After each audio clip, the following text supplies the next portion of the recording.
Welcome to the Scrollfire podcast. We'd like to thank you for joining us this day. And today we're going to once again do a deep dive into the book or publication Save to Sit. And this is an NTM podcast, which is a division of Scrollfire Media. And your host once again will be Sebastian and Meagan Scott. In this episode, we focus on Save to Sit, the first structural stone of the Scrollfire Seated series. The central claim of Save to Sit is that salvation restores the believer to their seat. The gospel does not simply rescue the individual from sin, but it repositions the believer into alignment with the finished work of Christ. Scripture speaks of believers as those who are seated with Christ in heavenly places, a posture that reflects completion rather than striving. To sit is therefore a realistic theological posture. It represents rest in the finished work of Christ, clarity and identity, and the end of performance-driven spirituality. From the seat, the deeper realities of the Scrollfire framework begin to emerge, and identity becomes clear as the scroll begins to be recognized, and as the believer learns to live from alignment rather than effort. Save to Sit therefore establishes the foundation of the entire seated series. I want you to remember the seat is not remembered, and from that remembrance, the scroll begins to speak. Welcome to Save to Sit. Now we'd like to turn you over to Sebastian and Meagan Scott. Welcome to today's deep dive. If you are listening to this right now, chances are you are someone who is constantly on the move. Oh, absolutely. Right? You are a learner, you're a doer, someone who is always trying to consume more information, catch up on the latest trends, prep for the next big meeting, or just frantically chase down your own curiosity. Which is exhausting, honestly. It is. You are probably multitasking right this second, driving, doing dishes, whatever. And honestly, our culture applauds that. We wear our burnout like a badge of honor. But today, we're taking a hard look at a concept that completely shatters that worldview. It really does. It flips it upside down. We are looking at a radical, provocative idea called eternal seatedness. Our source material for this is a fascinating 2025 booklet. It's titled Save to Sit, The Power of Eternal Posture. That's a great title. Yeah. And it's written by an anonymous author known only as Eliazar, published by Scrollfire Publishing House. Our mission today is to unpack the core thesis of this text, which challenges everything we think we know about productivity, purpose, and spiritual maturity. Okay, let's unpack this. What if the greatest lie we've ever been told is that movement equals maturity? That is the incredibly disruptive premise we are tackling today. By diving into Eliazar's work, we are going to challenge the modern hustle culture and what the author refers to as performance-based theology. Right. This text targets the deeply ingrained idea that you have to constantly perform, sweat, and strive to be valuable, or to achieve your calling. We are going to explore the critical difference between mere passive inactivity. Which is just taking a nap on the couch. Exactly, just taking a nap. Yeah. The difference between that and a concept the book introduces called governmental stillness.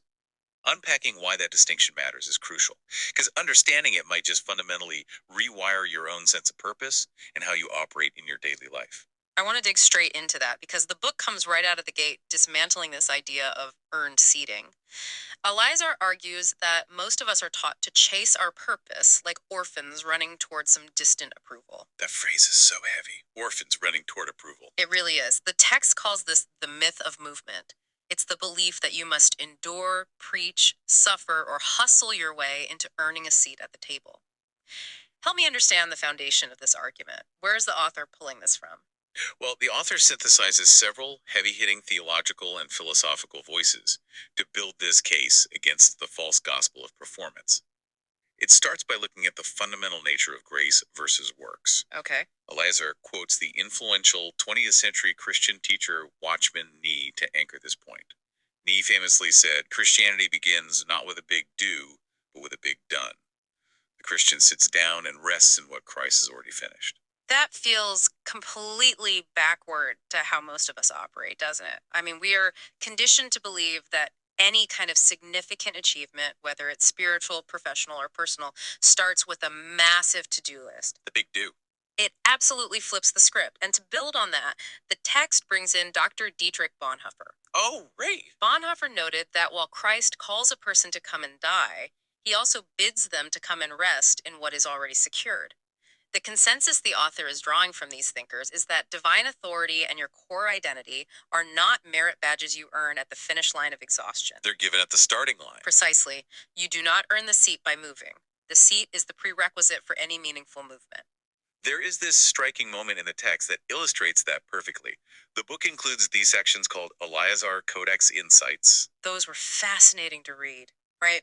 For you listening, the author explains early on that the Codex sections are basically excerpts from their own private, unfiltered journals, offering a raw look at their personal journey with these concepts. One of these insights really stopped me in my tracks. Which one? The one where Eliazar writes, I lost years trying to earn what was always mine, until stillness taught me that I never had to climb, only remember. The seat did not wait for me to qualify, it waited for me to stop trying. Wow. Just let that sink in for a second. The seat waited for him to stop trying. It is the profound paradigm shift. Ooh. Hearing that, I think it is vital to pause and ask you, the listener, to reflect on your own life.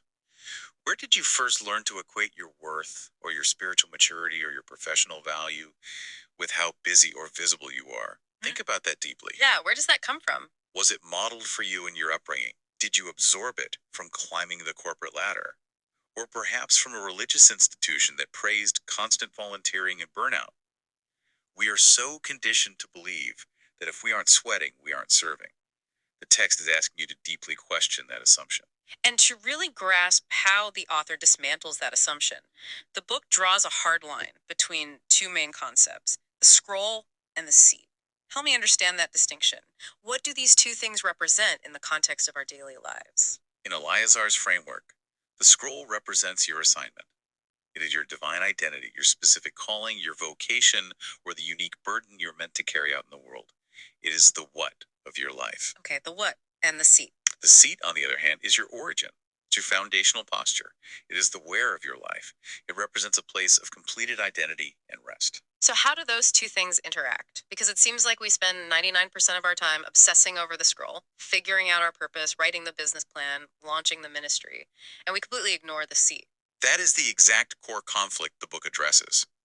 The text points out a massive chronological shift that most people get entirely backward. The theological argument here is that you were seated before you were sent. Seated before sent. Yes. The booklet references passages like Ephesians 1.4 and 2 Timothy 1.9 to argue that before you were even formed, or before you ever performed a single action, you were placed and chosen. You didn't receive a scroll and then have to go wander the earth looking for a seat to rest in. The seat was assigned first. That makes me think of the N.T. Wright quote included in that same chapter. He says, "The resurrection enthrones us before it employs us." It is a brilliant encapsulation of the entire concept. Your vocation, your employment, your scrolling, your doing flows from where you are already placed. It should never flow from what you are frantically trying to achieve. You are operating out of a royal treasury, not digging in the dirt trying to find a coin. Here's where it gets really interesting. What happens when people prioritize the scroll over the seat? If someone grabs their assignment but ignores their posture, what does the fallout look like according to the text? The book gives a very stark warning about this. When you prioritize the assignment over the posture, you end up with people running with genuine revelation. But they are operating from a place of total desperation. Operating from desperation. Yes. The author calls this having an unseated identity. They know exactly what they're supposed to do. They have the scroll, but they have no idea where they're supposed to govern from. So they're basically holding the right map, but standing in the wrong territory. Precisely. And the big takeaway for you here is that you simply cannot read your scroll accurately unless you are seated. If you grab your assignment and immediately start running with it out of a need to prove yourself, the text argues that you will inevitably misinterpret the timing. You will misapply the calling. Because you're panicked. Right, you will mistake your own frantic motion for true maturity. Think of it like the heir to a massive company trying to sneak into the mailroom to prove they are a hard worker, completely abandoning the boardroom where their actual authority lies. Eliazar writes that the true scroll can only be read accurately from the seat. Otherwise, you are just holding revelation without rest. Okay, but I have to play devil's advocate for a moment. Go for it. If I am a high achiever listening to this, my immediate thought is, isn't this just a fancy theological excuse to be lazy? Can't someone just say, well, I'm resting in my eternal posture, and then just sit on the couch and do nothing with their life? The author anticipates that exact critique. The book is incredibly clear that sitting is not a spiritual intermission. It is not a timeout, and it is certainly not an excuse for laziness. According to the text, sitting is a verdict. A verdict? Break that down for me. We touched on the phrase governmental stillness earlier. How does sitting function as a verdict? Let's use an analogy to ground this. Think about a judge in a courtroom. A judge doesn't run around the room shouting at people or enforcing the law by physically wrestling defendants to the ground. That would be wild to watch, but no. Exactly. The judge walks in, takes their seat at the bench, and their mere seated presence dictates the absolute authority of the room. When they speak from that seat, it carries the weight of the entire justice system. That is governmental stillness. Sitting, in this context, is a legal and governmental posture. That makes so much sense. It is the presence of finality, not the absence of function. Yes. The text analyzes the reference to Hebrews 10 to drive this home. That passage describes Christ offering one sacrifice for sins forever and then sitting down at the right hand of God. The theological insight Eliazar pulls from this is that Christ wasn't sitting because he was tired. He didn't sit down to take a nap. No, he sat to announce a finished work. It is an active posture of governmental enforcement. To sit is to effectively say to the universe, it is done and I am not moving to prove it. I love that framing. I am not moving to prove it. That leads directly into one of the most intense, almost cinematic chapters in the whole booklet. It's about why the enemy, or hell, or the forces of chaos, however you want to frame the opposition in your life, fears the seated ones. Yes, this part is fascinating. The book asserts that hell does not fear loud voices. It does not fear busy people or relentless motion. It says hell fears seated people. Why is that? Why wouldn't chaos fear the person who is aggressively fighting it? The reason behind this is deeply psychological. The text explains that the enemy thrives on a tactic called displacement. The goal of chaos is always to keep people moving, rushing, seeking, and constantly trying to prove themselves. Because a moving target is easier to manipulate. Because a person in motion who isn't anchored to their original seat is vulnerable. When you are rushing, you are reactive. You are easily provoked by insults, by setbacks, by competition. But a seated person cannot be provoked. Because they have nothing to prove. Right. They are not reactionary because they are not trying to defend a position they are actively fighting to hold. They are resting in a position that was already given to them. They govern from a truth that cannot be shaken. That connects beautifully to the quote from the early church father, John Chrysostom, that the author includes. Chrysostom said that the devil isn't frightened by noise, but by the soul anchored in God. It was a profound realization. The book puts it so perfectly in another one of those journal insights. It says, hell did not move because I fought. It moved because I sat where I was always enthroned. But when people don't understand this displacement tactic, we get what the author calls the tragedy of the unseated prophet. The book shares this stark warning about prophets or leaders or visionaries who never actually sat down. It says these are people who might accurately speak what they hear, but they aren't speaking from the throne. They're speaking from their own restless energy. The fallout from that is severe. When you have action without alignment, it leads to massive exhaustion and distorted motives. The text introduces a concept called mimicry to describe this state. Mimicry is when you imitate authority without actually having the jurisdiction for it. It is pure performance. Let's bring that into the everyday workplace because this isn't just about ancient prophets or mystics. We see this all the time. Think about the anxious middle manager who is frantically micromanaging everyone on their team. Well, we all know that, manager. Right. They are sending emails at 2 a.m., constantly asserting their dominance, operating out of pure desperation to prove they deserve the title they already have. They are mimicking authority, but they have no actual peace or jurisdiction in their role. That is the perfect modern equivalent. They're stirring the atmosphere, but they are not governing it. The book includes a brilliant quote from the late Rabbi Jonathan Sacks that speaks directly to this phenomenon. Prophecy without presence becomes noise. Just noise. When a visionary, or a manager, or a parent operates without the seat of stillness, their words might be technically accurate, but they carry no actual weight. They just add to the noise. Speaking of atmospheres and presence, the book gets deeply mystical in its later chapters when it describes how dimensional access actually works. It references Revelation 4.1, where John is told, "Come up here." The author points out something I had never considered. John wasn't being told to climb, or to hustle, or to force a door open through spiritual striving. How does the text explain the mechanics of accessing these deeper revelations? The text suggests that the dimensions of access and revelation do not yield to human effort. They yield entirely to posture. The veil thins when you sit. The door isn't forced open by knocking harder or shouting louder. It is recognized by sitting still. The dimensions of the spirit emerge through surrender, not through speed. That is so counterintuitive to how we are taught to pursue breakthroughs. It is. I want to ask you, the listener, to really reflect on this dynamic. Have you ever experienced intense burnout while trying to seek deeper access in your life? Maybe you were trying to force a door open in your career, trying to force a relationship to evolve, or trying to achieve a spiritual breakthrough through sheer, exhausting effort. How many hours did you spend banging on a door that might have simply opened if you had stopped striving and taken your seat? So, what does this all mean? Let's translate these lofty mystical concepts into the bottom line. Because the book draws a hard line between influence and authority, it states unequivocally that you can have influence without a seat. You can have thousands of followers, you can climb the ladder, you can even get tangible, measurable results without ever taking your seat. But you will not have authority. That is perhaps the most challenging concept in the entire text, especially for a metrics-obsessed culture. Real authority flows exclusively from the seat. And here is the radical reversal Eliazar presents. You do not sit after you are used. You sit to be used. Wow, we have that completely backward. We think we have to pour ourselves out, travel, toil, perform, and check every single box, and then we finally earn the right to sit and rest at the end of our lives. We treat rest as the reward for productivity rather than the prerequisite for authority. But heaven, the text argues, does not scout for the busy.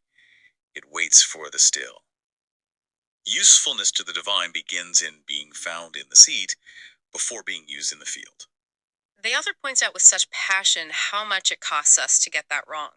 People usually wait until they're completely broken, burned out, or physically hospitalized before they finally sit down. But by then, as the book says, the scroll is scattered. That's a tragic image. It is. You spent all your energy running in the wrong direction, and the voice that was meant to govern from a place of rest is now just trembling with exhaustion. You delayed your own authority by refusing to sit. It is a profound critique of our modern condition. To summarize the core insights we have explored today from Saved to Sit, the author is telling you that you were not saved to chase, climb, or prove yourself to anyone. You were saved to sit. And it is only from that anchored original seat that true authority, clear revelation, and lasting impact actually flow. It really makes you rethink every single item on your to-do list. It does. As a final synthesis, there is immense calming power in surrendering what the text calls the religion of movement. When we stop equating our worth with our velocity, we can finally embrace stillness not as a weakness or a temporary pause, but as actual potent governance over our lives. It is the ultimate freedom from the hustle. I want to leave you with one final provocative thought to mull over, drawn from the glossary and the broader concepts in Eliazar's work. The booklet mentions this fascinating concept called scroll time. Scroll time is defined as the divine timing written into your identity. It cannot be rushed. It does not respond to your anxiety, your panic, or your false sense of urgency. It responds only to your posture. So think about a goal, an assignment, or a timeline in your life right now that you are desperately trying to force through constant movement. What would happen if you stopped performing, reclaimed your seat, and simply allowed scroll time to unfold? Are you actually delaying your own arrival by refusing to sit down? Keep that in mind as you go about your day. Thanks for joining us on this deep dive. Thank you all for joining us on the Scrollfire podcast. It was truly a joy to have Sean Sebastian and Meagan Scott talk to us tonight about Save to Sit. We will have additional episodes of this deep dive NTM podcast coming up. The next subject after Save to Sit will be the scroll, and then after that it will be remembrance. You can find these podcasts on YouTube at Scrollfire Publishing, and you can also find them on Spotify at Scrollfire Podcast. You can also find the books, The Pillars, on KDP. You can find The Pillars, which is You Came from the Mind of God, The Image of God, The Stones, Save to Sit, Your Scroll, Before the World Named You, Mantles, Thrones, Jurisdiction, and Governance. All of these books are available on KDP under Eliazar Seraphim, Eliazar Seraphim, and they're available for purchase.